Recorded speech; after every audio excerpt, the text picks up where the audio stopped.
Bonsoir à tous, bonsoir et bienvenue. Comment ça va tout le monde? Salut les Didida. Salut Rachel, salut tout le monde. Bon, déjà, tout d'abord, avec les Didida, on aimerait vous dire un grand bravo à tous, car j'imagine que si vous êtes là ce soir, en tout cas, j'ose imaginer que pour la plupart d'entre vous, c'est parce que vous préparez vos oraux et que vous êtes donc admissibles. Donc, bravo à tous. Vous avez déjà fourni un travail monstre et vous avez validé la première étape.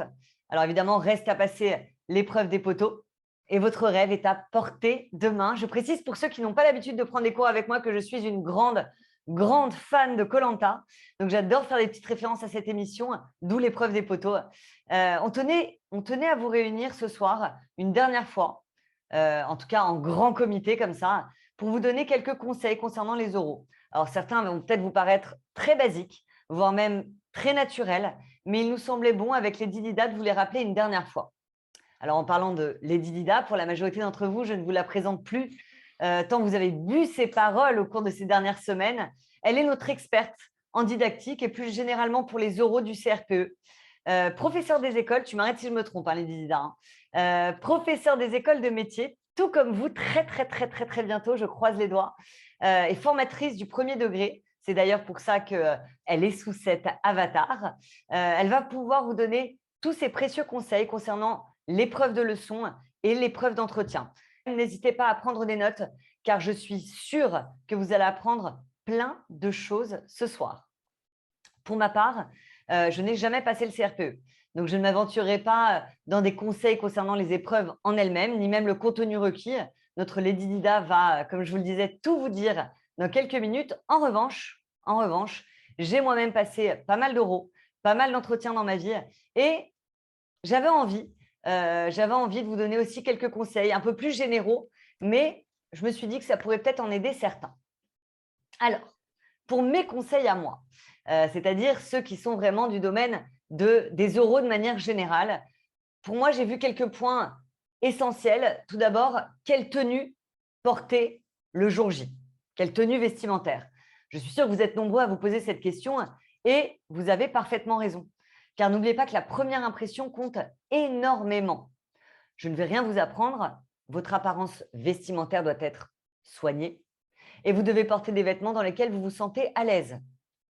Vous devez chercher et trouver le bon équilibre entre sobre, élégant et évidemment confortable, tout en restant vous-même. C'est ça qui est également très important. Alors pour les femmes, je pense que vous êtes en majorité ce soir, mais malgré tout, je parlerai également des hommes. Mais pour les femmes, ne vous badigeonnez pas de maquillage, pas comme moi, si vous n'avez pas l'habitude de vous maquiller. En revanche, un petit coup de mascara, juste pour mettre en valeur votre regard, ça ne fait pas de mal. Le principal, c'est de vous sentir bien, d'aimer l'image que vous renvoyez.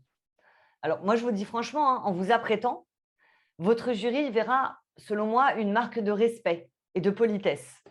Donc, faites-vous belle. Pour les hommes, je ne vous ai pas oublié.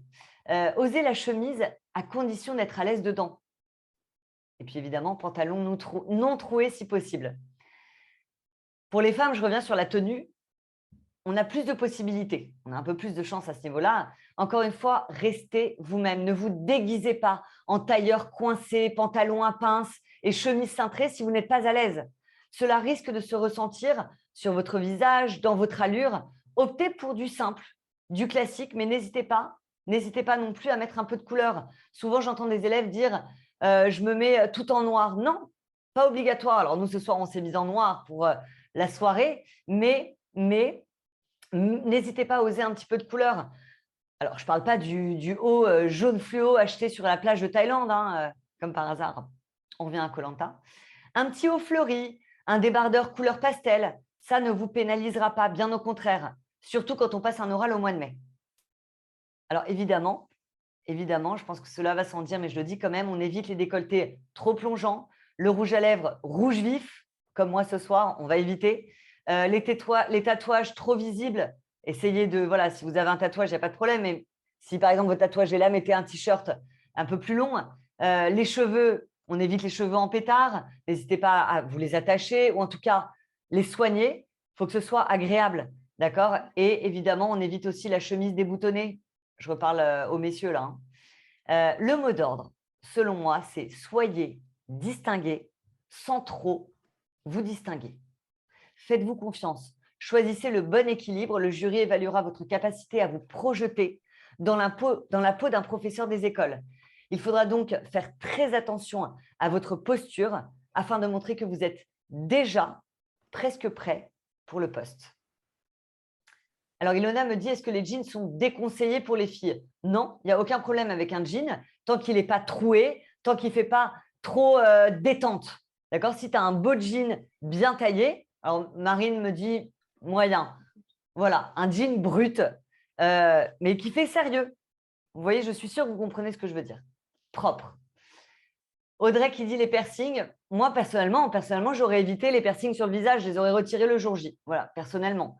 Après, encore une fois, hein, vous arriverez à trouver, je suis sûre, le bon équilibre. Pour moi, chaussures à... Alors, peut-être que Lady Dida peut m'aider pour les questions dans le chat. Les chaussures sandales. Oui, tout à fait, Rachel. Donc, les jolies sandales, pas de souci, aucun problème. Vous devez quand même rester un peu naturel. Par contre, on évite les tongs de plage, Évidemment. Voilà, Évidemment. mais il fait chaud, le jury a conscience qu'il fait chaud. Donc, pas de souci pour les sandales. Pour le jean, Rachel, je te rejoins. Un jean qui fait propre avec un joli petit haut fleuri, un petit chemisier, ça va parfaitement. Donc, c'est pas un jean sale, troué, large, des choses comme ça. On a des questions sur les baskets. Les baskets, une jolie petite basket en toile. De nouveau, ça passe, être simple. Après, vous allez éviter de mettre vos baskets de sport, vos grosses baskets pour le jour J. Exactement. Exactement. Voilà, c'était pour mes conseils, nos conseils par rapport à la tenue vestimentaire. Deuxième petite chose, comment gérer son stress le jour J? Alors, gérer son stress, ça ne s'improvise pas. Comme un sportif se prépare physiquement, il se prépare également mentalement. Alors, je vous le dis sans cesse, mais vous êtes des guerriers et vous devez prouver à votre jury de quoi vous êtes capable. Ressentir le stress le jour J, avoir la boule au ventre, l'impression de ne plus rien savoir, toutes ces sensations sont complètement naturelles et inévitables. Dites-vous que vous êtes tous dans le même bateau. Personne n'aime passer devant un jury, personne. Mais n'oubliez pas une chose, le jury est constitué d'humains, tout comme vous. Et ils peuvent parfaitement comprendre votre stress. En revanche, il ne faut pas que ce stress vous empêche de réaliser votre rêve. Anticipez-le afin de pouvoir le maîtriser. Trouvez la formule qui va vous permettre de vous vider la tête et de relativiser. Personnellement, lorsque j'ai passé les oraux des concours d'école d'ingénieur il y a quelques années, je courais tous les matins 30 minutes la semaine précédant mon oral. Ça me donnait la sensation d'être une sportive de haut niveau et ça me faisait du bien, ça me permettait de me vider la tête. Dans la salle d'attente, je ne sais pas si on appelle ça une salle d'attente, mais dans la salle avant les oraux, le temps peut sembler interminable. J'écoutais une super playlist qui me donnait la pêche en essayant de me souvenir des moments de ma vie que j'ai particulièrement aimés. Des vacances entre amis, une soirée que j'ai adorée, histoire d'être dans ma bulle et de penser à autre chose. Et surtout, de me mettre dans un état d'esprit positif. La positive attitude. Alors, il y a d'autres personnes qui vont adorer la méditation, la sophrologie. Moi, je n'ai jamais vraiment été ou adhéré à tout ça, mais si vous sentez que c'est quelque chose qui peut vous faire du bien, allez-y. Il y a plein de podcasts sur la méditation qui peuvent être super. Quelques exercices de respiration très simples peuvent vous aider à gérer votre stress et faire retomber la pression. En tout cas, n'arrivez pas à l'oral en vous disant « on verra bien. Si je stresse, on verra bien, je gérerai à ce moment-là. » Non. Anticipez, prévoyez des solutions pour faire baisser le stress et surtout, évitez de vous mettre en situation de stress. Qu'est-ce que j'entends par là? Des petits conseils. Le dernier repas avant l'oral, il doit être léger, sans risque.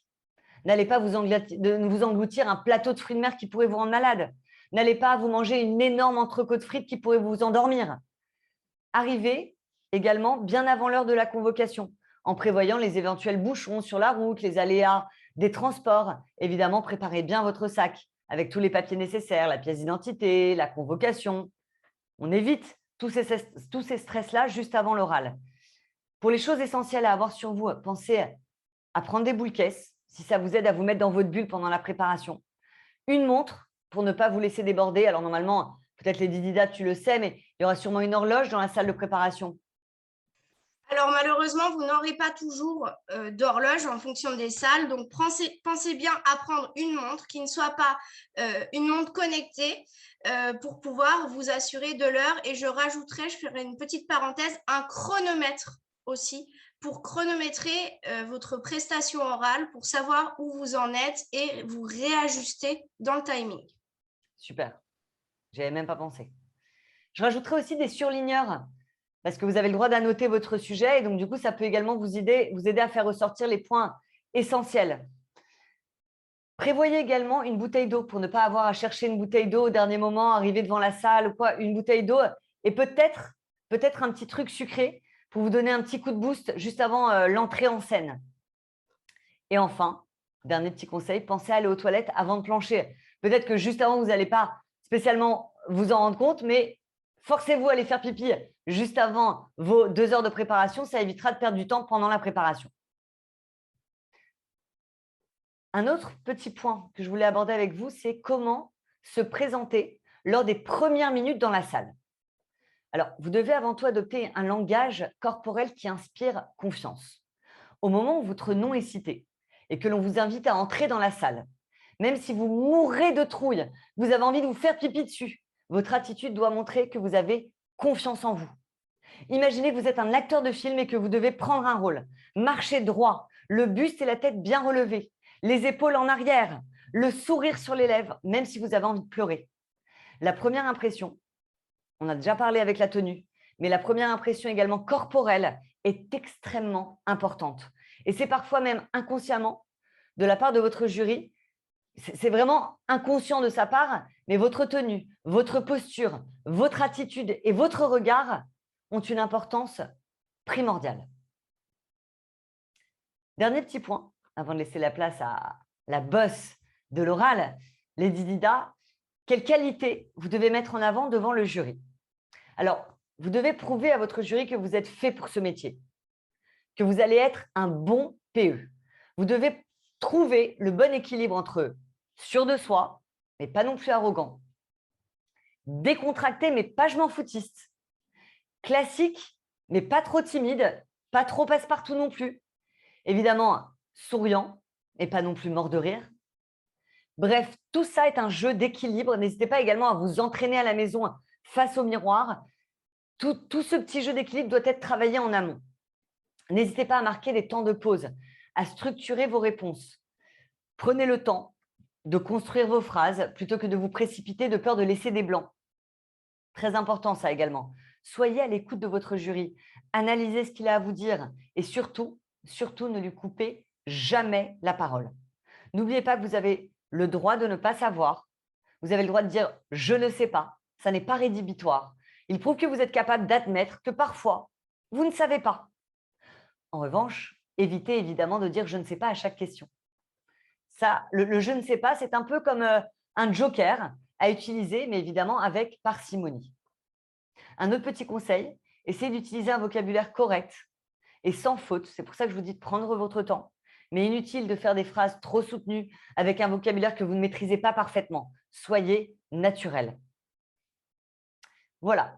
Avant de passer la parole à notre chère Lady Dida pour les conseils les plus importants concernant vos euros, j'aimerais juste vous demander, si c'est possible bien sûr, de rester quelques minutes à la fin du live car j'aimerais vous parler de quelque chose qui n'a absolument aucun rapport avec vos euros, ni même avec le CRPE, mais qui me touche particulièrement. Voilà. Juste, ça sera à la fin et ça prendra 1 minute chrono, promis. Voilà, je laisse la parole à Lady Dida. Sortez vos stylos et vos calepins. Les conseils à venir sont extrêmement précieux. À tout de suite. Donc, nous nous retrouvons maintenant pour une partie plus technique où on va parler de manière pure et dure du déroulement de ces épreuves orales et notamment de quelques aspects concrets. Vous vous interrogez tous de manière globale sur comment vous allez devoir structurer vos différents exposés. C'est quelque chose qui vous angoisse beaucoup. Avec Rachel, nous avons donc décidé de vous aiguiller et de vous proposer différents plans relativement simples qui vont fonctionner pour tous les types de sujets et que vous allez pouvoir suivre. On commence donc avec notre spécialité avec Rachel, l'épreuve orale de leçon, avec une proposition de plan. Tout d'abord, vous commencerez par une introduction. En effet, il est essentiel que vous montriez au jury que vous êtes une personne structurée. Donc, je structure ma présentation. Quoi mettre dans cette introduction? Vous allez me dire. Eh bien, tout d'abord, je commence par introduire mon sujet. Une toute petite phrase bateau. Dans le sujet m'ayant été soumis, je suis amenée à proposer une séance en telle classe sur tel sujet. Ensuite, il serait idéal que vous montriez à votre jury quelques connaissances générales sur la thématique de votre sujet. Un exemple tout bête, langage oral à l'école maternelle. Le langage oral occupe une place primordiale au sein des programmes de maternelle et vous énoncez quelques connaissances du sujet pour montrer à votre jury que vous êtes une personne qui a une connaissance générale. Ensuite, il est intéressant que vous présentiez rapidement le corpus. Attention, lorsque je vous parle présentation du corpus, ce n'est absolument pas de la paraphrase. C'est-à-dire que le jury connaît cela. Vous allez donc devoir analyser un petit peu ce corpus. Vous annoncerez alors une problématique. Pour la problématique, pas de problématique où vous allez prendre 5 minutes à réfléchir, non. C'est j'annonce une problématique, comment concevoir une séance sur tel sujet en classe de CM1. Et vous terminez par l'annonce de votre plan. Concernant donc cette partie développement et cette fameuse annonce de votre plan, comment procéder? Ce que je vous propose, c'est de découper votre exposé en 3 parties. Première partie, je commence par contextualiser ma séance. À savoir, je vais situer la période de l'année, donner quelques connaissances sur cette période. Mes élèves sont déjà familiarisés ou non. Je parle domaine du socle, compétences, objectifs. Partie 2, je présente ma séance. En partie 3, je vous propose d'analyser vos gestes professionnels. C'est-à-dire, au cours de ma séance, j'aurais été amenée à mener un étayage auprès de mes élèves, j'aurais été amenée à les observer, distribuer la parole, tout ce que vous aurez mis en œuvre en termes de compétences professionnelles durant votre séance. De plus, vous allez pouvoir proposer à ce moment-là de la différenciation. Ça permet à votre jury de ne pas avoir un exposé fourre-tout où en même temps que vous présentez votre séance, on a de la différenciation, on a des gestes professionnels, on finit par s'y perdre. Ça montre vraiment une certaine structure. Vous terminerez par une conclusion. Cette conclusion, ce que cette séance vous a permis de faire. Cette séance m'aura permis de faire découvrir tel et tel objectif à mes élèves. Éventuellement, un prolongement que vous pourriez envisager. Attention, attention, si vous n'avez pas d'idée, n'allez pas inventer un prolongement un petit peu tiré par les cheveux et passez-vous de cette étape. Et ce serait bien de terminer par une petite phrase sur la réflexion professionnelle que ce sujet aura engendré. C'est-à-dire, ce sujet m'aura permis de prendre pleine conscience de l'importance de la manipulation dans la construction d'une notion mathématique, par exemple. Donc, si vous suivez ce plan devrait vous permettre de tenir 10 minutes, 10 bonnes minutes, si vous n'avez pas énormément de connaissances. Pour ceux qui auront acquis le plus de connaissances, vous tiendrez aisément les 15 minutes. L'essentiel, c'est de quand même pouvoir fournir un exposé qui atteigne les 10 minutes, puisque tout le temps qui n'aura pas été utilisé pour l'exposé sera du temps de questions en plus à disposition du jury. Voilà, du coup, on avait Priscilla qui demandait s'il fallait prendre une feuille, un stylo pour noter les conseils des jurys. Non, ce n'est pas comme si tu étais en train de prendre un cours. C'est-à-dire, sois réceptive à leurs remarques, montre-leur que tu t'intéresses et que tu t'intéresseras durant l'été, par exemple, à leurs conseils, mais ne prends pas cela en note. Concernant la contextualisation, on n'a pas déjà contextualisé dans l'intro. Non, dans l'intro, tu n'as pas vraiment contextualisé. Ce que je te proposais de faire, c'est d'introduire ton sujet, vraiment de dire quelques connaissances sur la thématique de ton oral, présentation des documents, problématiques, plan. Est-ce que c'est au candidat de trouver la problématique? Alors, oui, sachant que, comme je vous le disais, n'allez pas réfléchir à une problématique. La problématique, comment concevoir une séance portant sur la construction du nombre en CE2? Voilà, vous reprenez votre sujet et vous mettez sous forme de questions. Ça montre simplement au jury que vous êtes structuré et que vous êtes capable de faire une problématique. Que faire si on ne sait rien sur le sujet? Forcément, tu ne sauras pas rien sur le sujet. C'est-à-dire que même avec tes connaissances dans les autres thématiques, si, admettons, tu te retrouves face à un sujet sur lequel tu as fait l'impasse, si tu vas puiser dans tes autres connaissances, car vous avez tous tendance à douter de vous, mais je suis convaincue, Audrey, que tu as beaucoup de connaissances, eh bien, vous allez pouvoir forcément produire quelque chose et vous avez les documents pour vous aider. Ilona demande si les documents fournis avec le sujet vous aident beaucoup, si on tombe sur un thème que vous ne maîtrisez pas forcément. Alors ça, malheureusement, Ilona, en fonction des sujets, c'est très variable.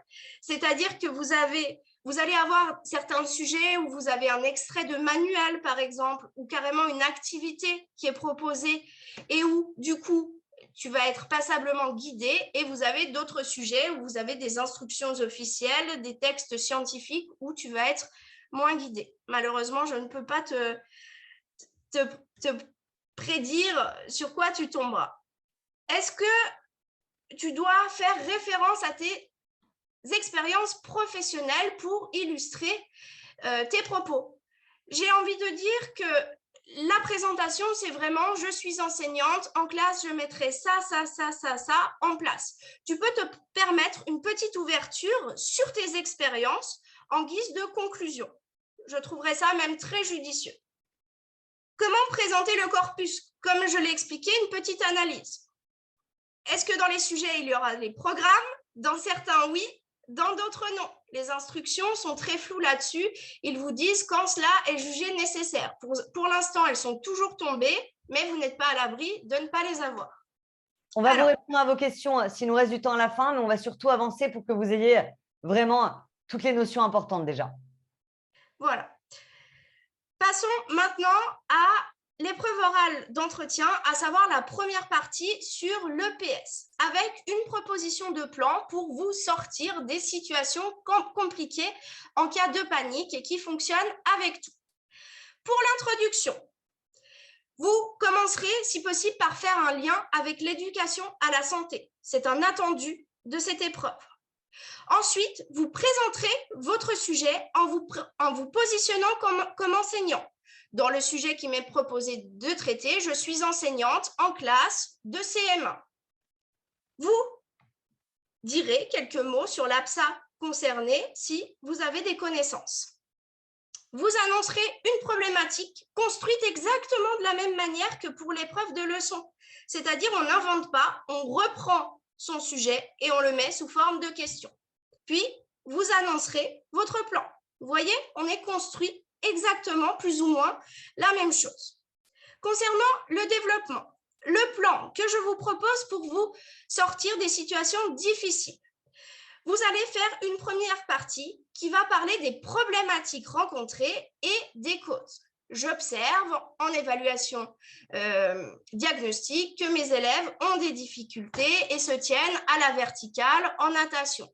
Cela vient du fait qu'ils doivent construire de nouveaux repères et qu'ils gardent leur position de terrien. Partie 2, vous allez tout simplement présenter votre séance qui va permettre de lever ces obstacles.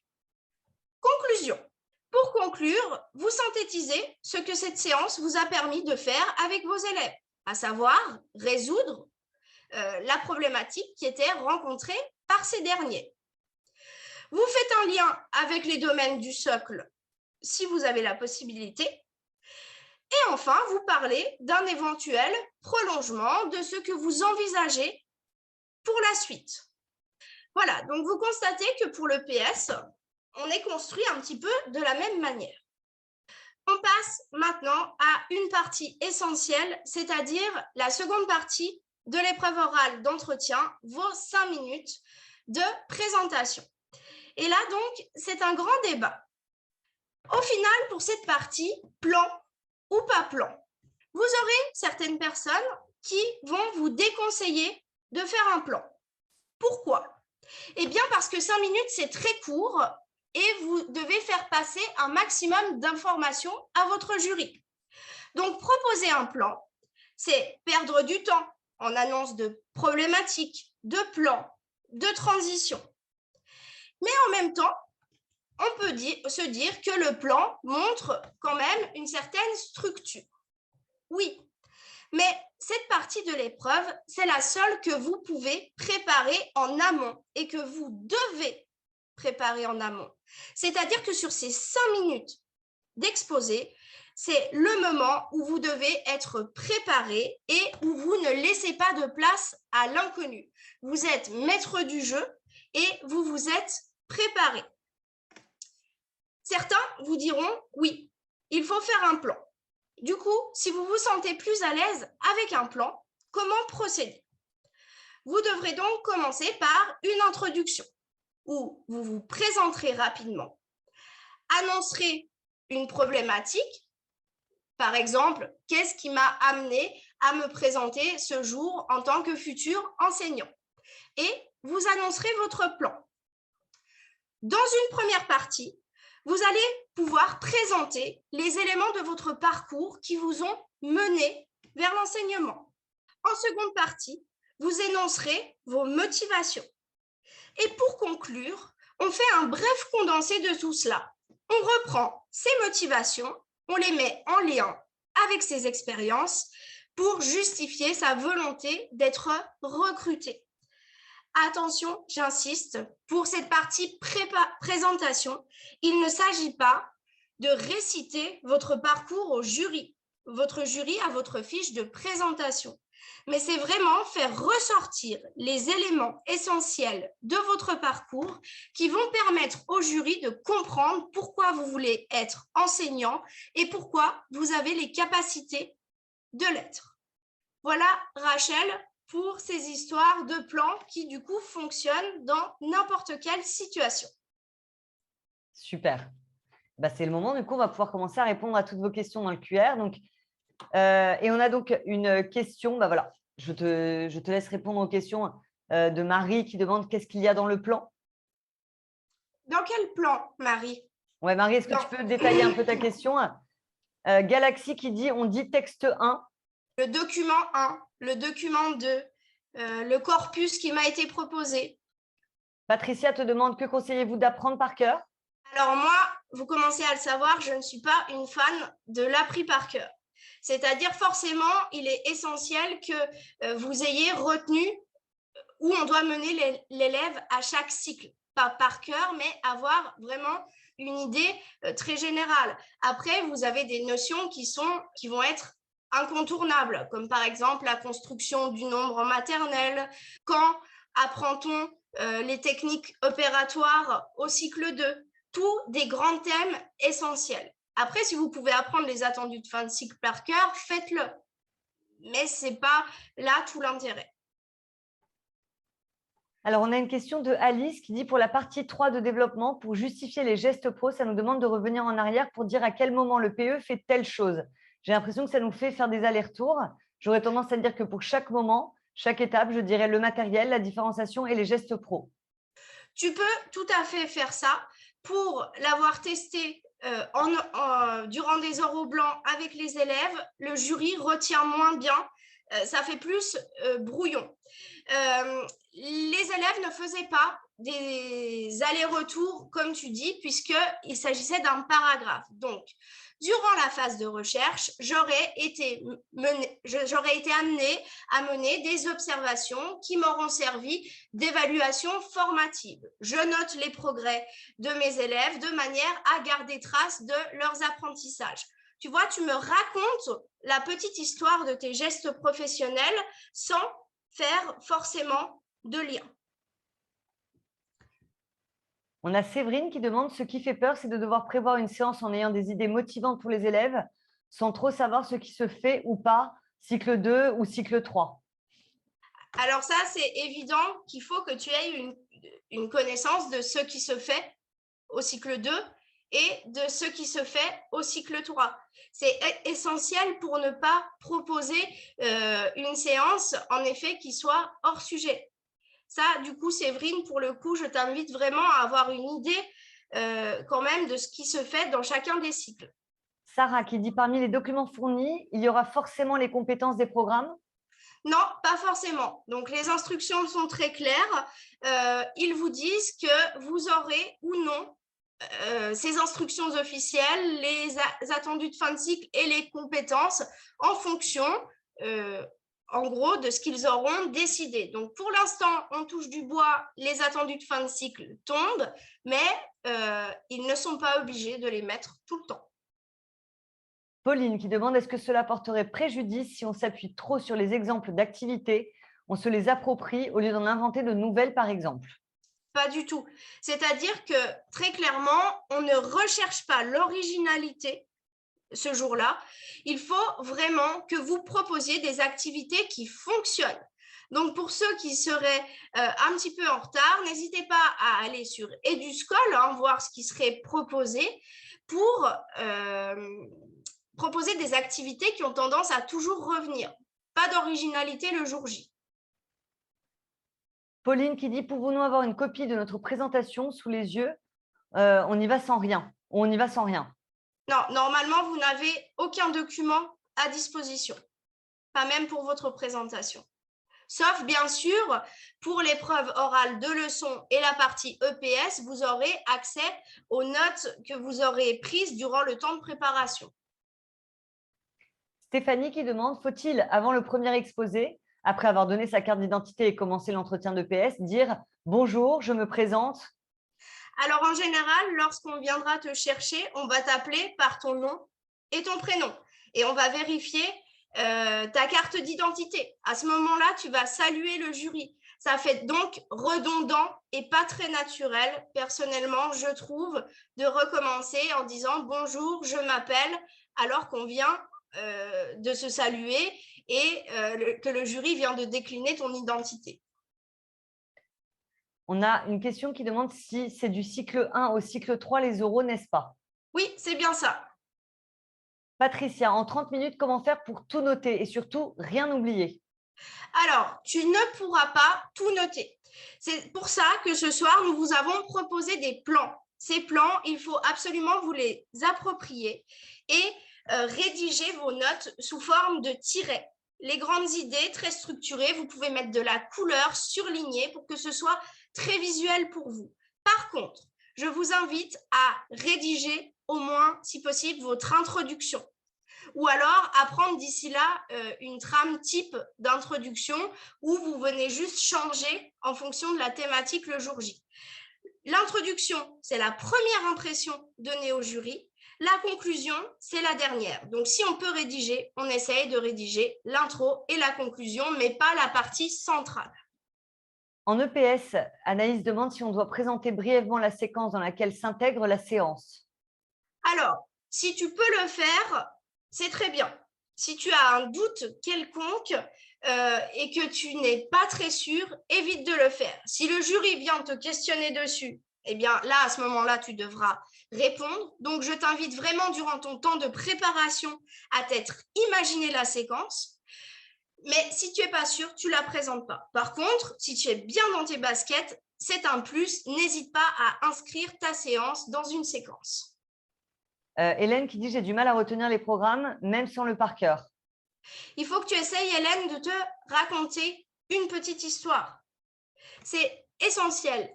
Les programmes, c'est une petite histoire, c'est un petit cheminement. Mes élèves partent en n'ayant pas forcément de notion. Ils vont progressivement découvrir ça, puis je les amènerai à voir ça pour enfin arriver à l'objectif. Essaye vraiment de te raconter ça comme une petite histoire. C'est beaucoup plus simple à retenir que de lire les programmes et essayer de retenir des attendus derrière lesquels on ne met pas de sens forcément. Oui, Farah qui dit donc il n'y a plus d'entretien sur le système éducatif, je suis perdue. Bien sûr, Farah, tu as un entretien sur le système éducatif. C'est-à-dire que lors de ton épreuve d'entretien, tu auras 30 minutes de préparation. Tu vas arriver, tu vas présenter ton EPS durant 15 minutes. Tu auras ensuite 15 minutes d'entretien avec le jury qui portera sur l'EPS. Tu passeras alors sur la seconde partie de l'épreuve. La seconde partie, elle va débuter par ces fameuses 5 minutes dont nous avons parlé. À l'issue de ces 5 minutes de ta présentation, le jury va rentrer avec toi dans un échange qui va concerner ta présentation où vous allez échanger autour de tes motivations. Ensuite, ils vont énoncer une première mise en situation professionnelle où là, les compétences sur le système éducatif vont intervenir. C'est par exemple, vous êtes enseignant en classe de CE2, vous constatez une situation de harcèlement qui se met en place, comment vous allez réagir? Et là, toi, tu vas pouvoir répondre à cette mise en situation et tu vas interagir avec ton jury pendant 10 minutes là autour. Après, forcément, plus tu vas parler, plus le jury va aller un petit peu poser des questions qui vont s'élargir un petit peu autour. Quand ça s'est terminé, deuxième mise en situation en lien avec la connaissance du système éducatif, les valeurs de la République, où vous échangerez également 10 minutes. Est-ce qu'on commence par le français ou les maths, demande Audrey? Normalement, tu commences par le français. Donc, normalement, le jury devrait respecter cet ordre-là. Si toutefois il décidait de commencer par les maths, ne va surtout pas leur faire la remarque. Marie demande, annonce du plan, ça veut dire qu'on annonce le développement et la conclusion avant de commencer la présentation de la séance? Non, non. Enfin, tu vas m'annoncer vraiment le plan de ton développement. Donc, tu m'énonces ta problématique, comment concevoir une séance sur l'addition en CE1. Pour répondre à cette question, dans une première partie, je commencerai par vous contextualiser ma séance, puis je vous la présenterai avant de terminer sur une analyse de mes gestes professionnels et de la différenciation que j'envisage. Voilà. Mélina qui demande comment présenter nos motivations sans faire une liste d'idées. Alors, c'est là toute la difficulté et l'intérêt de vraiment préparer votre présentation en amont. C'est-à-dire qu'il faut vraiment que tu poses sur papier tes expériences professionnelles et que tu te dises, il faut que j'essaye, à partir de ces expériences professionnelles, d'extraire des compétences. Et tout en arrivant à montrer à mon jury pourquoi je suis motivée. Tu vois, c'est ton parcours qui doit faire naître tes motivations. Le jury doit comprendre comment cette motivation est arrivée et non pas que tu lui fasses un listing. Audrey demande si on laisse une mauvaise impression si on maîtrise plus le français que les maths. Alors, Audrey, j'ai envie de te dire que du coup, chaque partie est notée donc indépendamment, mais forcément que si le jury voit quelque chose de totalement éliminatoire en français, eh bien, il fera en sorte de te mettre une note éliminatoire pour le français, même si en mathématiques, tu étais excellente. On cherche un futur professeur des écoles qui assure du coup dans toutes les disciplines. Mélissa demande, dans le cadre d'une reconversion professionnelle, avez-vous des exemples de ce que nous devons mettre en avant? J'ai un parcours très atypique avec beaucoup de postes différents en lien réel avec l'enseignement. J'ai juste fait du bénévolat dans une classe et j'exerce maintenant en tant qu'AESH depuis 1 an. Alors, déjà, Mélissa, je commencerai par te dire que vous êtes énormément en reconversion professionnelle. Vous représentez la plus grande partie des candidats qui vont être recrutés. Donc déjà, tu n'es pas la seule. Et dans ce que je lis de ta présentation, tu as déjà beaucoup plus d'éléments dans ton parcours qui vont te permettre de justifier pourquoi tu es là. Tu es à ESH, tu es au sein d'une classe, tu vas pouvoir dire que tu es confronté au quotidien de l'enseignement, que tu connais le bonheur que ça peut apporter, mais également les contraintes que ça apporte, que tu es familiarisé à la différenciation, à tout cela et surtout à l'inclusion, vu que tu es à ESH. Donc, fais-en vraiment une force. En EPS, oui, vous aurez les attendus de fin de cycle. Julie qui dit, est-ce qu'on peut critiquer un document qui ne nous semble pas approprié? Alors, avec tact et délicatesse, c'est-à-dire, concernant le document qui m'est proposé, pour ma part, j'aurais plutôt envisagé de l'exploiter de manière un peu différente. Voici ma proposition. Tu vois, tu dis pas ouvertement, ouais, ben, ce document, il me plaît pas, je le trouve nul. Hein? On met les formes, on le critique pas forcément, on dit juste, moi, je l'aurais exploité d'une manière différente. Et tu as tout à fait le droit de le faire. Marie qui dit, si on va trop vite ou pas assez dans la progression, est-ce que ça peut nous porter préjudice? Alors Marie, tout dépendra de ta capacité à rebondir. C'est-à-dire que tu vas présenter ton exposé pendant 15 minutes, mais après, n'oublie pas que tu as 15 minutes d'entretien. Donc le jury va tout de suite, on a cette capacité à tout de suite voir ce qui ne fonctionne pas, et forcément, le jury va revenir dessus. À ce moment-là, le jury t'aiguille quand même un petit peu en venant pointer ce qui ne va pas. À ce moment-là, c'est ton rôle que tu vas devoir jouer, c'est-à-dire celui d'avoir la capacité à te remettre en question. Ce n'est pas un souci pour le jury. Alors, bien sûr, on s'entend, tout dépend l'impair que vous commettez, mais ce n'est pas rédhibitoire que tu aies commis une petite erreur dans justement ta progression. Vous êtes en formation et vous serez en formation encore pendant les 5 ans qui suivent. Et ça, le jury le sait. L'essentiel, c'est que tu puisses te remettre en question lorsque le jury t'aiguillera et pointera justement ce qui ne va pas et pas que tu te bornes à dire non. On a Fanny qui dit, si notre trame, notre plan est quasiment similaire pour la leçon de français puis celle de maths, est-ce un problème de se répéter? Alors, pas du tout. Absolument pas. Je t'explique pourquoi. C'est le même jury. Concernant un plan, on ne peut pas être trop inventif sur un plan. C'est-à-dire que chaque candidat va plus ou moins répondre de la même manière. Simplement, lorsque tu passeras sur l'épreuve de mathématiques, lorsque tu présenteras ton plan, tu diras à ton jury, tout comme j'ai pu le faire en français, pour les mathématiques, je vous déclinerai à nouveau mon plan en 3 parties. Je vous rappelle ces parties. Il s'agissait de, comme ça, tu montres au jury que tu as bien conscience que c'était eux qui étaient là déjà pour le français, mais que tu réutilises la même trame. Clémentine qui dit, on aura un papier et un crayon pour noter les situations en épreuve d'entretien. Non, j'imagine que non. Ça, j'avoue, je ne peux pas te répondre très clairement, mais j'imagine que non. Déjà, c'est vous qui devez avoir votre matériel, encore plus avec le Covid. Donc, toi, déjà, de toute façon, tu auras ton matériel, tes crayons qui t'ont permis de procéder à ta préparation d'EPS, mais c'est un échange. Donc, en fait, le jury va te poser une question et tu vas devoir répondre du tac au tac. Donc, ça ne donne pas lieu, en fait, à écrire la question. Adèle qui dit, est-ce qu'on doit apprendre les situations d'apprentissage par cœur en EPS? Est-ce qu'on doit apprendre les situations d'apprentissage par cœur en EPS? Alors, tu n'as pas besoin d'apprendre les situations d'apprentissage par cœur, mais il faut que tu aies cette capacité à pouvoir en proposer. Du coup, si ça ne fait pas du tout sens pour toi, tu peux te constituer un petit répertoire de situations qui vont permettre de résoudre telle ou telle problématique. Ahmed qui dit, donc pendant les 30 minutes de préparation pour le PS, on peut aussi écrire quelques notes qui pourraient nous servir pour la présentation de notre parcours. Alors, je te déconseille totalement.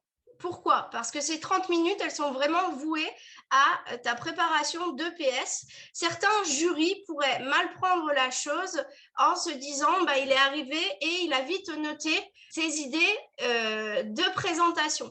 De plus, si tu fais ça, je te conseille d'être vraiment irréprochable sur l'épreuve de PS parce que le jury, s'il te voit regarder ta feuille lors de l'épreuve d'entretien et que ta phase de PS n'était pas totalement parfaite, ils vont se dire il aurait mieux fait peut-être d'utiliser le temps qui lui était imparti pour mieux préparer son sujet. Donc, à éviter si possible.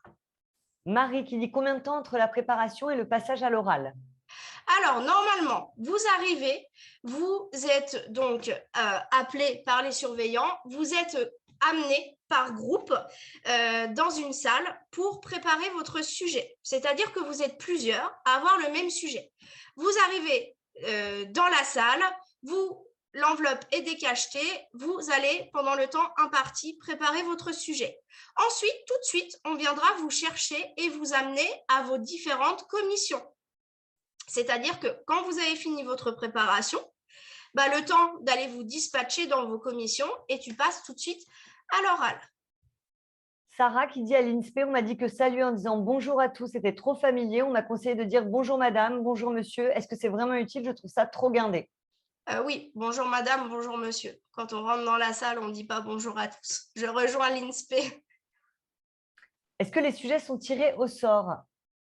Alors, les sujets ne sont pas tirés au sort, c'est-à-dire qu'ils sont prévus pour tel jour, telle heure. Ils sont cachetés dans une enveloppe, personne n'y a eu accès.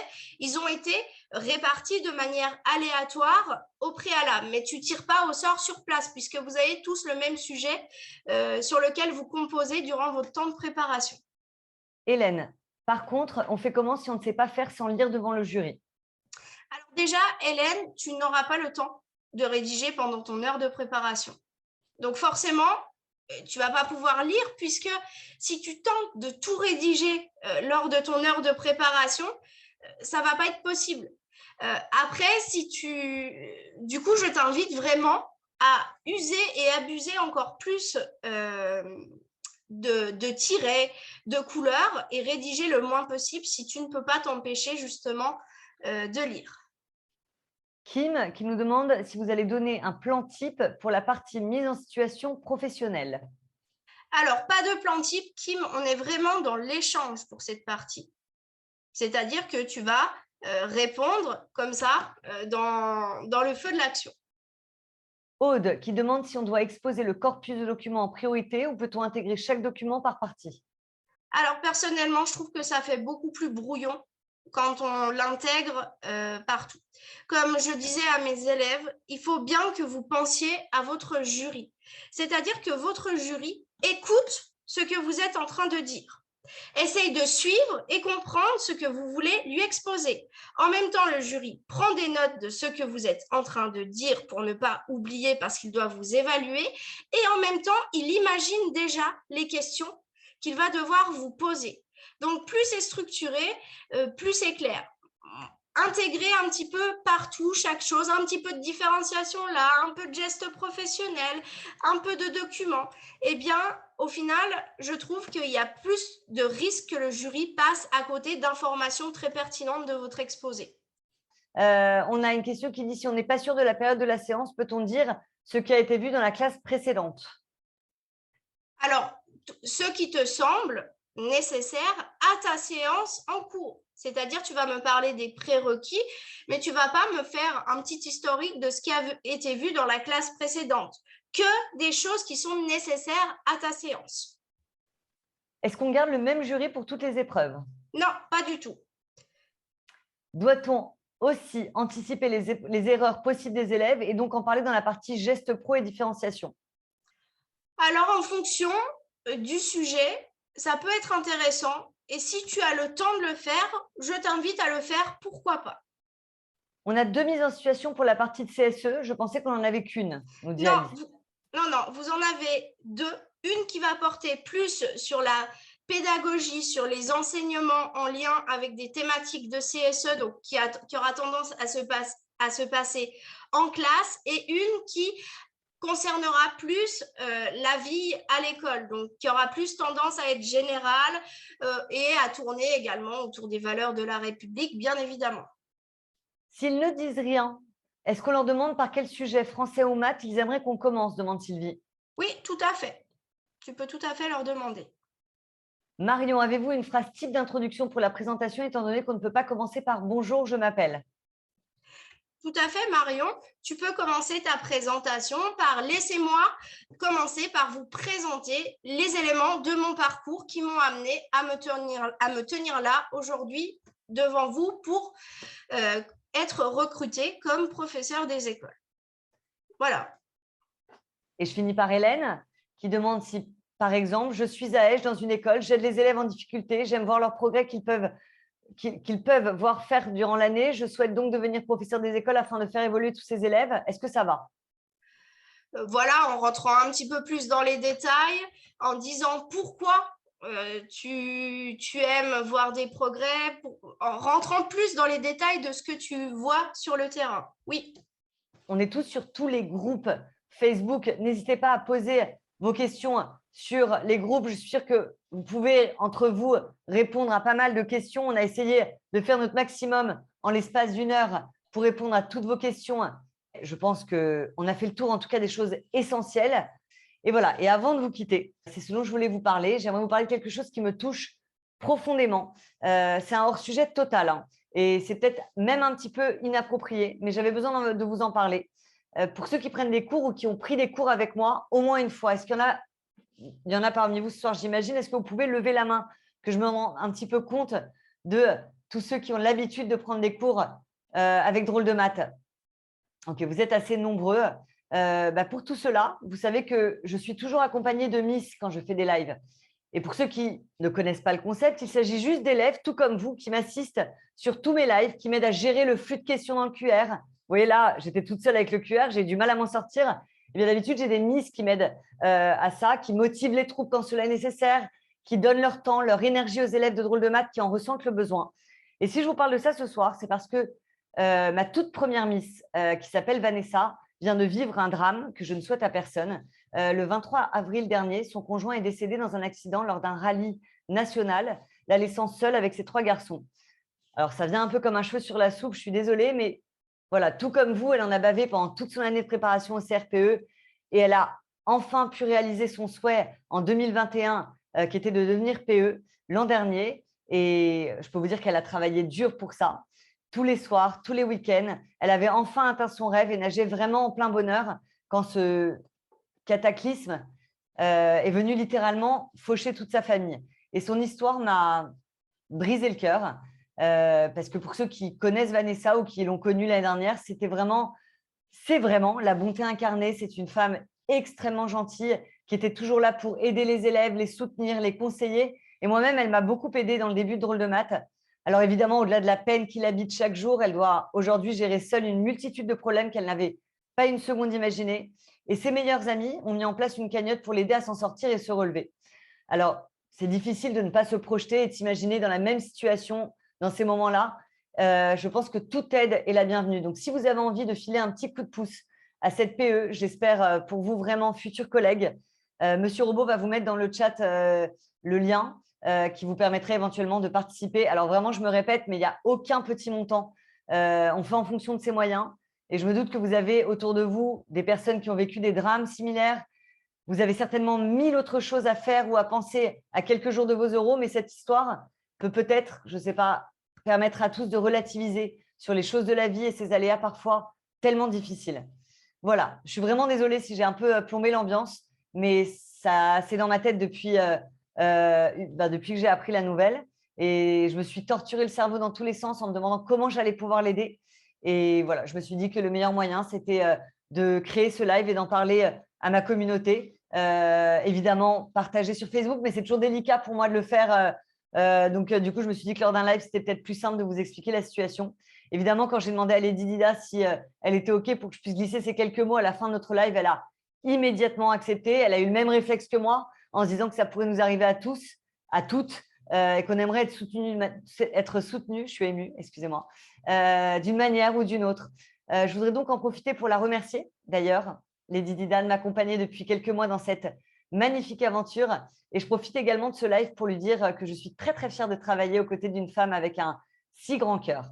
Voilà. Je vous souhaite à tous une excellente soirée. Je vous souhaite surtout à tous de réaliser vos rêves, quels qu'ils soient, et de nous annoncer à Lady Dida et à moi-même dans quelques jours ou dans quelques semaines une excellente nouvelle que vous êtes devenus les PE que vous rêviez d'être. Voilà, je vous souhaite une très bonne soirée à tous. Lady Dida, on se retrouve dans 15 minutes pour les portes ouvertes.